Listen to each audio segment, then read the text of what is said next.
ये वाला ओलंपिक भारत के लिए सबसे अच्छा ओलंपिक रहा पिछले कई सालों में। अगर आप इंडिया टुडे का ये ग्राफिक्स देखें आपको पता चलेगा कि नंबर ऑफ मेडल हो या फिर टाइप ऑफ मेडल, हर एक मामले में पिछले करीबन 20 सालों में तो एटलीस्ट ये ओलंपिक बेस्ट ओलंपिक रहा है।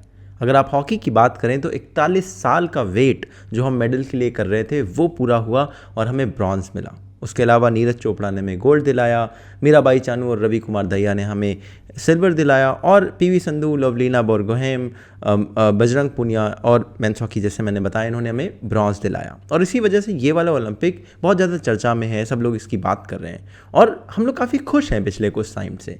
बट यहाँ पर कुछ ऐसी चीज़ों के बारे में भी बात करनी चाहिए कि ये हमने अच्छा किया है बट हम और अच्छा क्या कर सकते हैं। क्योंकि देखो, एज ए नेशन हमारा एक ही एम होता है कि हमें अपने आप को इम्प्रूव करते रहना है, हमें टॉप पर पहुंचना है, हमें अपनी सफलता में खुशी मनानी है बट उसमें संतुष्ट नहीं हो जाना है। Always aim for a bigger thing, right. तो उसके बारे में ही इस वीडियो में हमें बात करनी होगी और देखना होगा कि आखिर हमारे लिए काम क्या कर रहा है और कहाँ कहाँ पर गलतियाँ हैं और किस तरह से हमें उसे रेक्टिफाई कर सकते हैं, अपने आप से सीख कर और बाहर के लोगों से सीख कर, है ना।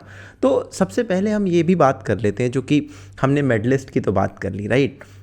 और मेडलिस्ट की मोस्टली सारे लोग बात करते हैं, उनको खूब सारा अवार्ड मिलता है, रिवॉर्ड मिलता है, which is very good thing, right. But हम उनकी बात बहुत कम करते हैं जो लगभग मेडल ला सकते थे, जैसे कि कमलप्रीत कौर जो कि डिस्कस थ्रो में एकदम मेडल लाने से बिल्कुल थोड़ा सा चूक गई। एक डिस्कस थ्रो एक ऐसा स्पोर्ट्स है जिस पर हमारे यहाँ ज़्यादा बात नहीं होती है। ऐसे अदिति अशोक, मतलब वर्ल्ड में 200 नंबर है उनका गोल्फ में, और अपने यहाँ पर गोल्फ कोर्स रोड्स तो सब जगह बना दी गई हैं बट ज़्यादा किसी को गोल्फ में इतना इंटरेस्ट नहीं है। बट वो भी 4th नंबर पे आई और कहते हैं कि दुनिया के टॉप प्लेयर्स के साथ खेलते हुए जब आप 200 रैंक से शुरू करो और फिर आप कहीं ना कहीं मेडल के इतने करीब पहुँच जाओ तो एक बहुत बड़ी चीज़ मानी जाती है। या फिर आप बात करें मैरी कॉम की, जिनकी बॉक्सिंग का जो पूरा मैच है वो इतना कंट्रोवर्शियल रहा, कुछ लोग कहते हैं कि वो शायद जीत गई थी, है ना। और उसके अलावा आप बात करें सतीश कुमार की, जो कि इंडियन डिफेंस सर्विसेज में भी हैं और उन्होंने बॉक्सिंग लड़ी और उनके चेहरे पर तो बहुत डीप कट्स लग गए, कई सारे स्टेचेस लगे, बट उन्होंने कहा नहीं मैं अपना अगला मैच ज़रूर खेलूंगा। तो वो ग्रिट की जो बात होती है, जो एक परसिवरेंस की बात होती है, वो एग्जाम्पल दिखाया और वो भी थोड़े मार्जिन से चूक गए, है ना। तो इन लोगों के बारे में बात करनी ज़रूरी इसलिए क्योंकि आप जब बहुत ज़्यादा सेलिब्रेट करते हैं तो जो पर्दे के पीछे जो लगभग आगे आ सकते थे या जो लगभग अचीव कर सकते थे उनके बारे में बहुत कम लोग बात करते हैं। और यहीं से मैं बात करना चाहूँगा एक डार्क साइड के बारे में, जो हमारे भारत के ओलंपिक प्लेयर्स से जुड़ी हुई बात है। पहली बात इसमें यह है कि जिन लोगों का सिलेक्शन नहीं हुआ, मान लीजिए ओलंपिक्स में, अब आप इस तरह से इसको देखिए कि कोई भी एक प्लेयर, कोई भी एथलीट हो, वो कितने सालों की मेहनत लगाता है अपने एक स्पोर्ट्स के लिए, ठीक है। वो अपनी पूरी ज़िंदगी दे देता है। हो सकता है उसे समाज के लोगों ने कहा हो कि नहीं आप ये गेम मत खेलिए, या फिर उसके पास पैसे नहीं रहे हो, बहुत सारी तकलीफ़ें झेलकर एक ओलंपिक का प्लेयर तैयार होता है। वो कहता है कि मैं ओलंपिक्स में जाके पार्टिसिपेट करूँगा और यहाँ पर अपना दमखम दिखा दूँगा। बट हो सकता है जब वो ओलंपिक में पार्टिसिपेट करने जाए उस दिन कुछ सेकंड्स के लिए उसके साथ कुछ ऐसा हो जाए कि वो क्वालिफाई ना कर पाए। और ऐसे बहुत सारे एथलीट्स होते हैं, और वो एथलीट जो क्वालिफाई कर भी गए बट मेडल लाने के समय थोड़ा सा चूक गए कि वो गोल्ड ला सकते थे बट वो ब्रॉन्ज भी नहीं ला पाए। ऐसा भी होता है, कुछ सेकेंड्स, कुछ मीटर्स, कुछ इंचेस, इन्हीं का ही तो डिफरेंस होता है गोल्ड और 4th पोजीशन के बीच में।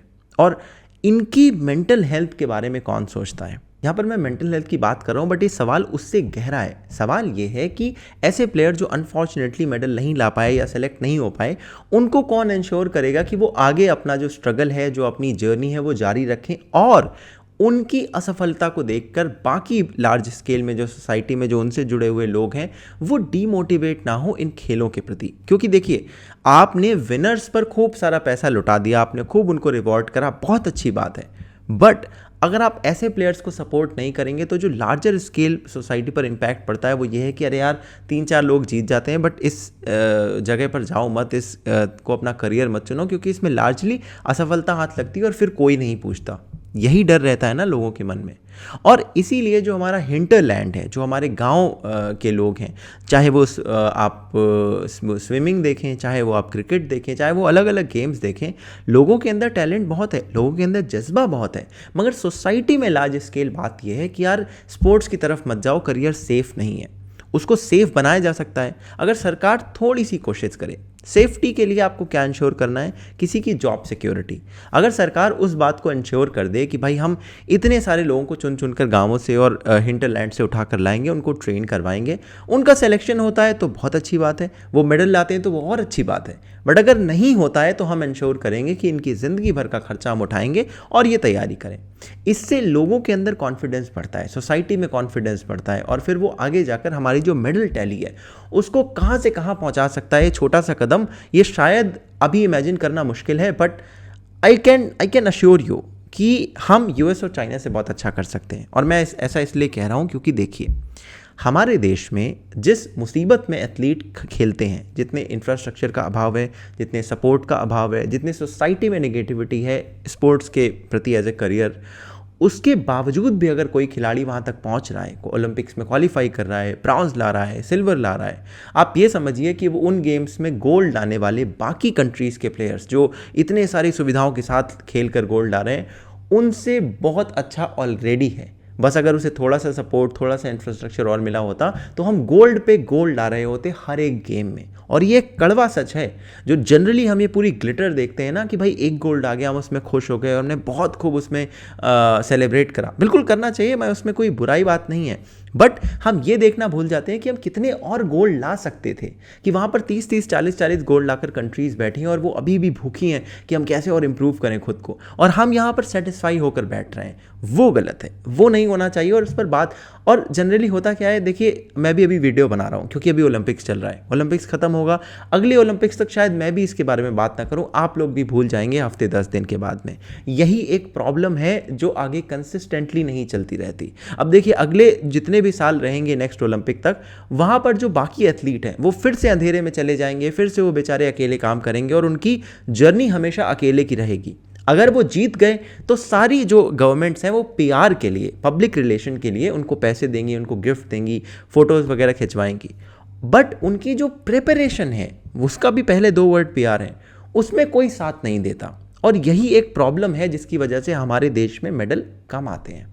और यहाँ पर एक और डार्क साइड है जिसको बहुत कम लोग एक्सप्लोर करते हैं। ये जितने बड़े बड़े आप सुनते हैं ना रिवॉर्ड दिए जा रहे हैं किसी विनर प्लेयर को, आप मोस्टली उठाकर पेपर देखिए, आपको पता चलेगा कि आज ये अनाउंसमेंट होती है और इसके हफ्ते भर बाद, 10 दिन बाद, 20 दिन बाद आपको पता चलता है, या 1 साल बाद आपको पता चलता है कि उस एथलीट को कभी पैसे ही नहीं मिले। वो एथलीट दौड़ रहे हैं, कि बताते हैं कि देखिए मैं तो पिछले 2 साल से दौड़ रहा हूँ बट मुझे कभी ये पैसे मिले नहीं, सरकार ने अनाउंस करे थे। और ये रिपीटेडली हमारे सामने पैटर्न दिखाई देता है। तो इसमें भी एक डार्क साइड है कि भाई ये लोग जो पीआर कर रहे हैं उसमें भी पूरी तरह से साथ नहीं देते और प्रिपरेशन में तो कोई साथ देता ही नहीं है।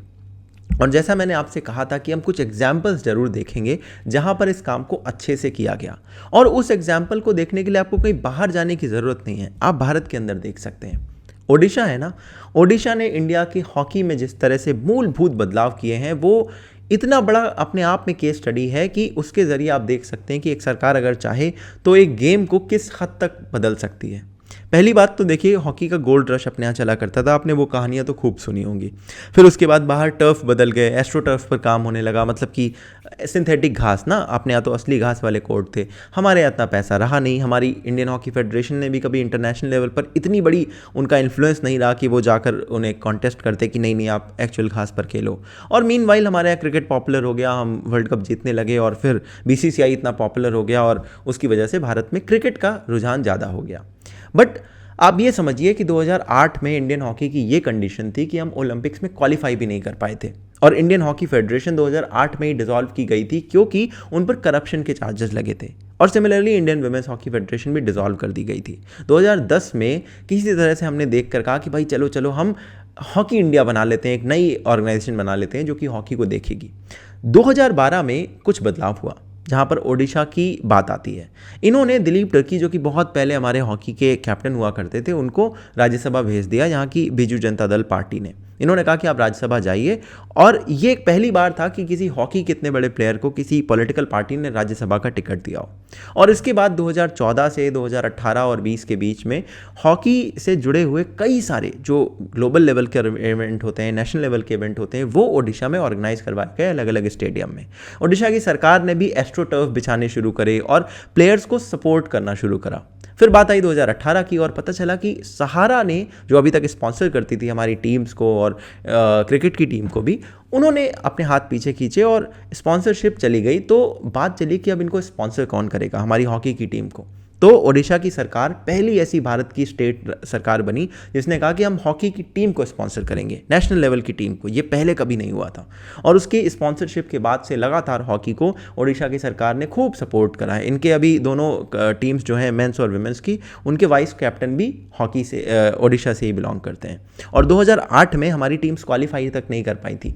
इस बार कितने सालों का रिकॉर्ड तोड़ते हुए विमेंस टीम भी क्वालिफाई करके आगे तक गई और मेंस टीम ने तो ब्रॉन्ज भी जीत लिया। तो ये होता है अगर आप प्रिपरेशन में साथ देते हो। अब देखिए, जो सरकारें पीआर के पीछे बहुत भागती हैं कि पब्लिक रिलेशन है, अगर कोई मेडल जीतेगा तो हम पैसे देंगे तो हमारा नाम होगा, राइट। अगर वो इस प्रिपरेशन के पीछे भागें, थोड़ा सा लंबा टाइम लगेगा, 5-6 साल लगेंगे, बट जब उसके रिजल्ट आने शुरू होंगे तो अपने आप बात होगी। मैं इस वीडियो में ओडिशा की बात कर रहा हूँ, मैंने अपने पॉडकास्ट में भी इस पूरी चीज़ को अच्छे से समझाया है। ऐसे कितने सारे लोग ओडिशा की तारीफ आज कर रहे हैं सिर्फ इसलिए क्योंकि उन्होंने प्रिपरेशन के समय लोगों के साथ दिया और हमारी देखिए मेडल टैली भी सुधर रही है। तो ये एक केस स्टडी है, ये एक एग्जाम्पल है जो रेप्लिकेट हो सकता है। सिमिलर थिंग आप पंजाब और हरियाणा में देखेंगे, यहाँ पर कुश्ती को लेकर और कुछ और जो स्पोर्ट्स हैं उनको लेकर बहुत इन्वेस्टमेंट किया गया है। अब आप ये भी कह सकते हैं कि यहाँ के लोगों की कदकाठी भी उस तरह की है, या फिर यहाँ के ज़्यादातर लोग डिफेंस में जाते हैं जिसकी वजह से उनको स्पोर्ट्स में एंट्री का रास्ता खुलता है। ये सब बातें भी सही हैं, मगर जब एक एरिया से कुछ एथलीट निकल कर बाहर आते हैं ना, तो फिर उस एरिया से एथलीट्स निकलने का सिलसिला शुरू हो जाता है। और इसका एग्जाम्पल आपको मणिपुर में दिखेगा, जो कि इंडियन एक्सप्रेस के इस आर्टिकल में बहुत बखूबी कवर किया गया है। होता यह है कि जब आपके एथलीट निकलने शुरू होते हैं तो अपने बाकी जो पीछे के जो बच्चे हैं, जो टैलेंटेड लोग हैं, वो उनको भी आगे लाने का काम करते हैं, उनको भी ढूंढने का काम करते हैं और बाकी लोग उनसे इंस्पायर होते हैं कि देखिए मेरे जैसा इंसान अगर एथलीट बन सकता है, इतना नाम कमा सकता है, तो चलिए हम भी इसी राह पर चलते हैं। तो एक वो किक स्टार्ट की ज़रूरत है और उसके बाद हमारी मेडल टैली में जो नाम है वो बहुत ऊपर आसानी से जा सकता है। तो ये था दोस्तों एक छोटा सा वीडियो कि हमारी इस बार ओलंपिक्स में परफॉर्मेंस कैसी रही और हम इसे कैसे इंप्रूव कर सकते हैं। ऐसे ही इंटरेस्टिंग वीडियोस लेकर हम इस चैनल पर आते रहते हैं, तो आप इसे सब्सक्राइब करें, वीडियो को लाइक करें, आगे तक शेयर करें और चेकआउट करें हमारे पॉडकास्ट और न्यूज़लेटर को, जिसके लिंक आपको डिस्क्रिप्शन में मिलेंगे। Thank you for watching this video. आपसे मिलूंगा मैं अगले वीडियो में, तब तक के लिए अपना ध्यान रखिएगा। जय हिंद, वंदे मातरम।